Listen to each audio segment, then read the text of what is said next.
देख रहे हैं एयर न्यूज। जैसा कि आपको पता है कि साल 2023 के जाते जाते भारत में 5 राज्यों में चुनाव हो रहे हैं और आज हम बात करेंगे मध्य प्रदेश के आगामी विधानसभा चुनावों के बारे में जो 17 नवंबर को होने जा रहे हैं।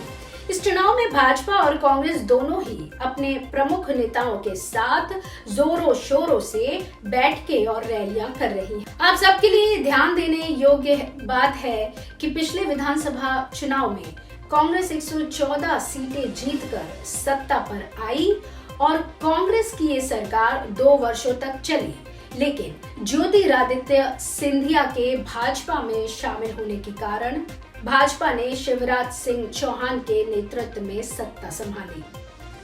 अगर हम बात करें इस चुनाव की, तो किसी भी पार्टी के लिए यहाँ पर जीत जाने के लिए कई चुनौतियां हैं।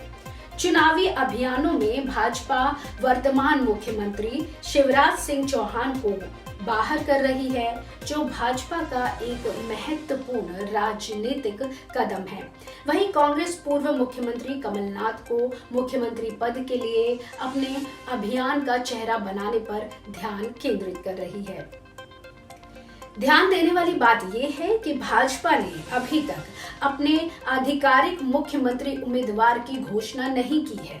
कई महत्वपूर्ण चुनावी मुद्दे इसे कुछ और ही आकार दे रहे हैं। लंबे समय तक सत्ता में रहने वाली भाजपा सरकार के खिलाफ जनता की भावना, राज्य में फैली उच्च बेरोजगारी दर और लाखों किसानों की पीड़ा मुख्य चिंताएं हैं। यूं तो भाजपा लाडली बहना योजना और प्रधानमंत्री मोदी की छवि को चुनाव जीतने के लिए इस्तेमाल कर रही है, जबकि दूसरी तरफ कांग्रेस शिवराज सिंह चौहान की सरकार की नाकामियों और कमजोरियों पर जोर दे रही है।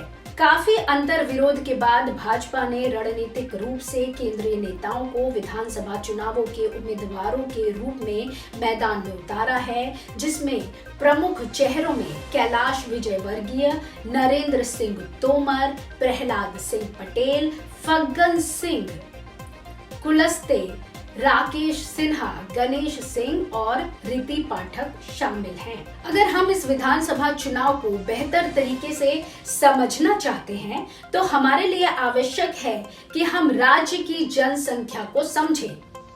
मध्य प्रदेश को मालवा, निमाड़, बुंदेलखंड, विंध्य, महाकौशल और मध्य भारत सहित 6 क्षेत्रों में बांटा गया है। मध्य प्रदेश राज्य में 52 जिले में 230 विधानसभाएं हैं। अब सही से समझने के लिए हम क्षेत्र के हिसाब से वर्गीकरण करते हैं। सबसे पहले बात करें मालवा निमाड़ की, जिसमें 15 जिले और 66 विधानसभा निर्वाचन क्षेत्र शामिल हैं। गौर करने वाली बात यह है कि 2018 के विधानसभा चुनावों में एक महत्वपूर्ण राजनीतिक परिवर्तन देखने को मिला था। जैसे 2013 में भाजपा की 56 सीटों के मुकाबले कांग्रेस को केवल 9 सीटें मिली। हालांकि 2018 में भाजपा की जीत सिर्फ 28 सीटों पर ही सिमट गई थी। यहां से कांग्रेस ने 35 सीटों के साथ जीत प्राप्त की थी, जिसके पीछे कई कारण थे। सबसे बड़ा कारण किसानों का झुकाव कांग्रेस की ओर होना था। आपको याद होगा कि 2017 में मंदसौर जिले में किसानों के उत्पादन के लिए बेहतर एमएसपी की मांग करने वाले प्रदर्शनों में कांग्रेस की प्राथमिकता को देखा था। 15 जिलों में से 9 में किसान प्रदर्शन हुए, जो कांग्रेस की विजय में योगदान देने में सहायक थे। इसके अलावा एक और महत्वपूर्ण कारण था कि आदिवासी वोटों का स्थानांतरण भाजपा से कांग्रेस की ओर हुआ। इस क्षेत्र की 66 सीटों में से 22 अनुसूचित जनजातियों के लिए आरक्षित है। 2018 में कांग्रेस ने इन आरक्षित सीटों में से 14 जीती, जबकि भाजपा को केवल 7 मिली। यह 2013 के चुनावों के विपरीत था, जब भाजपा ने 16 आरक्षित सीटें जीती, जबकि कांग्रेस को 5 मिली। आगामी विधानसभा चुनाव में भाजपा अपने नेता कैलाश विजयवर्गीय को इंदौर 1 विधानसभा निर्वाचन क्षेत्र से उम्मीदवार के रूप में घोषित करके समर्थन इकट्ठा कर रही है। विजयवर्गीय का प्रभाव न केवल मालवा क्षेत्र में ही है बल्कि इंदौर उपक्षेत्र में भी है। अगर हम उनकी इंदौर जिले के विभिन्न निर्वाचन क्षेत्रों से पिछली चुनावी विजयों को देखें तो कांग्रेस इस क्षेत्र में अपनी 2018 की सफलता को दोहराने की उम्मीद कर रही है। उनका महत्वाकांक्षी भारत जोड़ो यात्रा मालवा निमाड़ के माध्यम से गुजर चुकी है और वे इसके प्रभाव पर आशा लगा रहे हैं। इसके अलावा कांग्रेस ने किसानों और आदिवासी समुदायों को आकर्षित करने के लिए अपने चुनावी घोषणा पत्र में ऋण माफी का वादा कर चुकी है। अब हम बात करते हैं मध्य प्रदेश के बुंदेलखंड क्षेत्र के बारे में, जिसमें सागर, छतरपुर, दमोह, टीकमगढ़, पन्ना और निवाड़ी जैसे 6 जिले शामिल हैं और यहाँ 26 विधानसभा निर्वाचन क्षेत्र हैं। आपको बता दें कि 2013 के विधानसभा चुनावों में भाजपा ने 26 सीटों में से 20 सीटों पर जीत प्राप्त की थी, जबकि कांग्रेस को सिर्फ 6 सीटें मिली थी। हालांकि 2018 के विधानसभा चुनावों में राजनीतिक परिदृश्य में परिवर्तन हुआ। भाजपा की सीटों की संख्या 14 पर घट गई। 2013 की तुलना में 6 सीटें खो दी, जबकि कांग्रेस ने 10 सीटों के साथ बढ़त बनाई। इसके अलावा उत्तर प्रदेश की समाजवादी पार्टी और बहुजन समाज पार्टी ने क्षेत्र में 1 सीट जीती। बुंदेलखंड उत्तर प्रदेश के साथ अपनी सीमा साझा करता है, जिससे एसपी और बीएसपी जैसी क्षेत्रीय दलों की रुचि बढ़ती है, जो इस क्षेत्र में चुनावों में भाग लेती है। यहाँ की जनसंख्या मुख्य रूप से ओबीसी समुदाय से है, जिसमें यादव, कुर्मी, लोधी, काची और धीमर समूह शामिल है। अनुसूचित जातियां और ब्राह्मण भी जनसंख्या का एक महत्वपूर्ण हिस्सा बनाते हैं, जो अक्सर भाजपा की ओर झुकते हैं। इस क्षेत्र की ऐतिहासिक महत्वपूर्णता और पूर्व मुख्यमंत्री उमा भारती की जन्मस्थली के रूप में भाजपा को हमेशा लाभप्रद स्थिति में रखती है। इसके बावजूद कांग्रेस ने इस क्षेत्र में मतदाताओं को आकर्षित करने के लिए प्रयास किए। यूपीए सरकार के दौरान 2008 में लगभग 7,000 करोड़ रुपए की एक बड़ी राशि आवंटन की गई थी। भाजपा लाडली बहना योजना का उपयोग करके इस गरीब क्षेत्र में आर्थिक चुनौतियों का समाधान कर रही लड़कियों के लिए संभावनाएं तलाश रही है, जो आगामी विधानसभा चुनावों में भाजपा को फायदा करा सकती है। इसके उलट कांग्रेस ने जाति जनगणना का वादा किया है, ताकि सभी को समान लाभ मिल सके। इस क्षेत्र में भाजपा और कांग्रेस के अलावा एसपी और बीएसपी जैसे क्षेत्रीय दल भी इस क्षेत्र में सक्रिय रहते हैं, ताकि ये मध्य प्रदेश की राजनीति में अपनी पहुंच बनाए रख सके। वीरों की भूमि ग्वालियर चंबल क्षेत्र में ग्वालियर, शिवपुरी, गुना, अशोकनगर, दतिया, मुरैना, भिंड और श्योपुर जैसे 8 जिले शामिल हैं, जिसमें कुल 34 विधानसभा निर्वाचन क्षेत्र हैं। आपको बता दें कि 2013 के विधानसभा चुनाव में भाजपा ने यहां से 20 सीटें जीती थी, जबकि कांग्रेस ने 12 सीटें जीती और बहुजन समाज पार्टी को 2 सीटें मिली। हालांकि 2018 के विधानसभा चुनावों में भाजपा की सीटों पर जीत की संख्या 7 पर रह गई 2013 की तुलना में, जबकि कांग्रेस ने 34 विधानसभा निर्वाचन क्षेत्रों में से 26 सीटों पर जीत हासिल की। बीएसपी की सीटें भी 1 पर ही रह गई।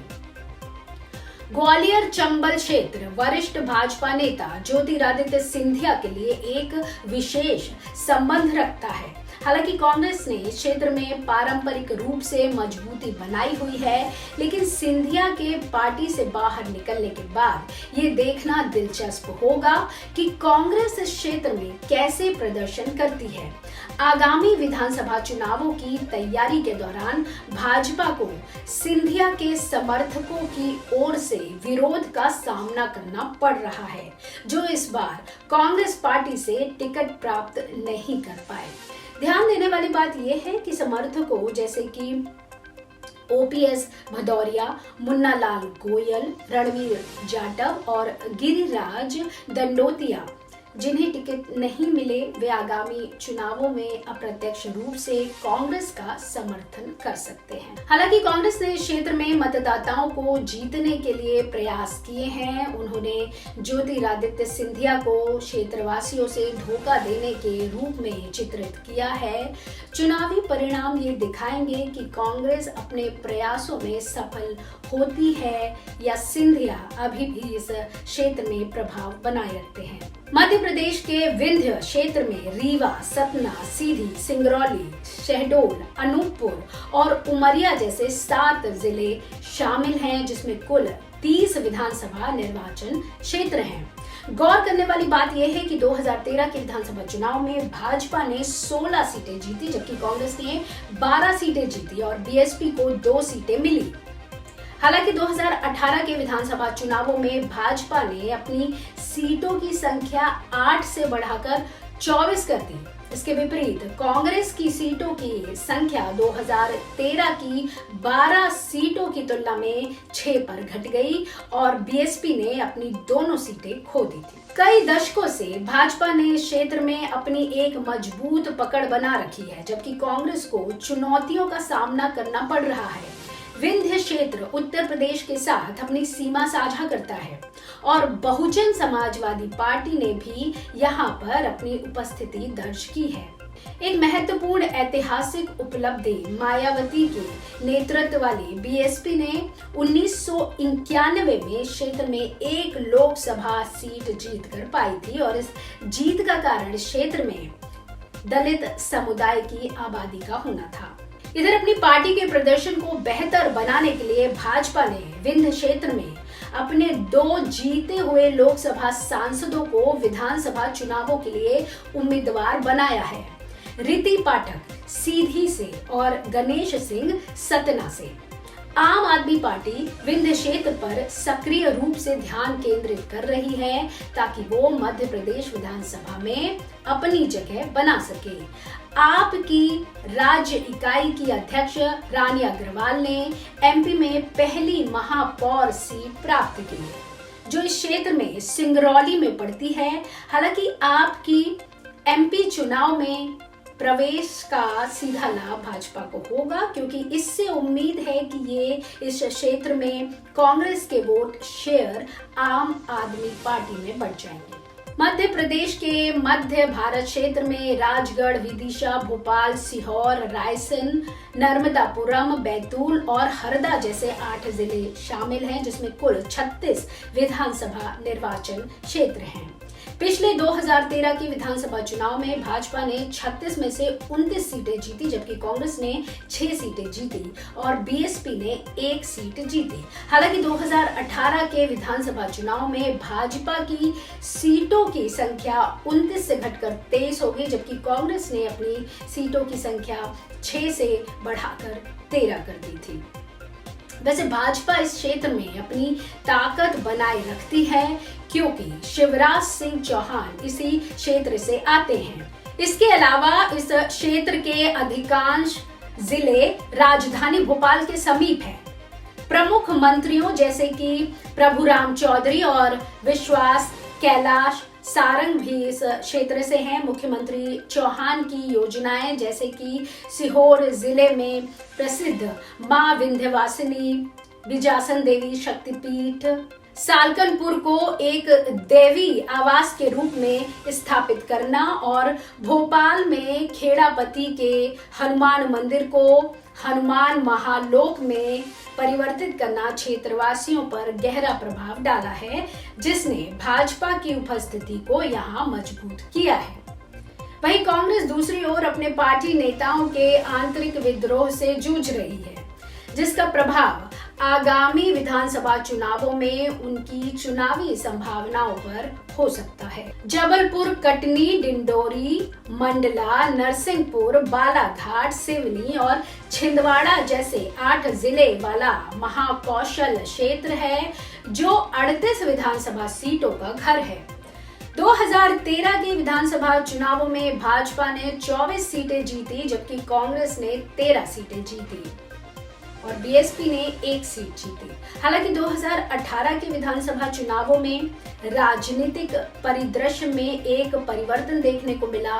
भाजपा की सीटों की संख्या 24 से घटकर 13 हो गई, जबकि कांग्रेस ने महत्वपूर्ण लाभ प्राप्त किया, 13 सीटों से बढ़ाकर 24 कर दी, जबकि बीएसपी ने अपनी 1 सीट को बचाए रखा। महाकौशल क्षेत्र कांग्रेस का गढ़ है, क्योंकि कमलनाथ जो स्वयं छिंदवाड़ा विधानसभा से एमएलए हैं, इस क्षेत्र में अपना प्रभुत्व बनाए हुए हैं। इस क्षेत्र की जनसंख्या में लोधी, पटेल, कुर्मी, गोंड और आदिवासी समुदाय शामिल हैं। आगामी विधानसभा चुनावों में अपनी स्थिति को मजबूत करने के लिए भाजपा ने रणनीतिक रूप से केंद्रीय मंत्री प्रहलाद सिंह पटेल को नरसिंहपुर निर्वाचन क्षेत्र से अपना उम्मीदवार बनाया है।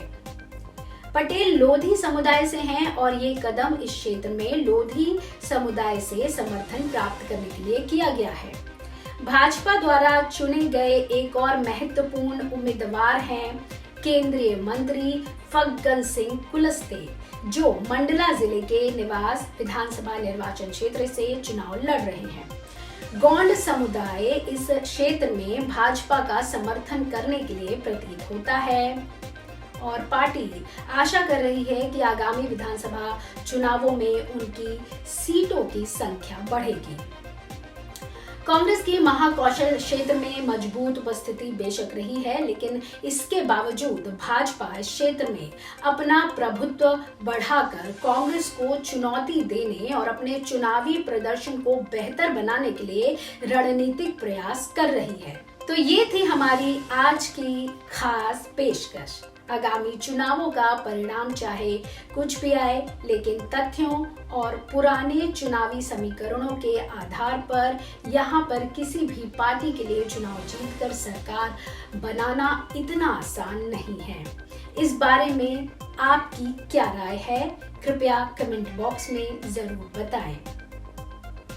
गांव-गांव के बच्चे की जुबान पर G20 शब्द आत्मविश्वास से गूंज रहा है। दोस्तों, आप सभी ने देखा है कि भारत ने किस तरह G20 का सफल आयोजन किया। आप मुझे बताइए मेरे दोस्तों, बताएंगे ना? मुझे जवाब देंगे? हाथ ऊपर करके जवाब देंगे? वो पीछे वाले भी जवाब देंगे? सबके सब बोलेंगे? आप मुझे बताइए, G20 की सफलता से आपको गर्व हुआ या नहीं? अगर आपने एयर न्यूज को अभी तक सब्सक्राइब नहीं किया है तो इसे आज ही सब्सक्राइब करें। साथ ही अगर आपको हमारा वीडियो पसंद आया है तो इसे शेयर करना और लाइक करना ना भूलें। बाकी खबरों के लिए बने रहिए एयर न्यूज के साथ। धन्यवाद। जय हिंद, जय भारत।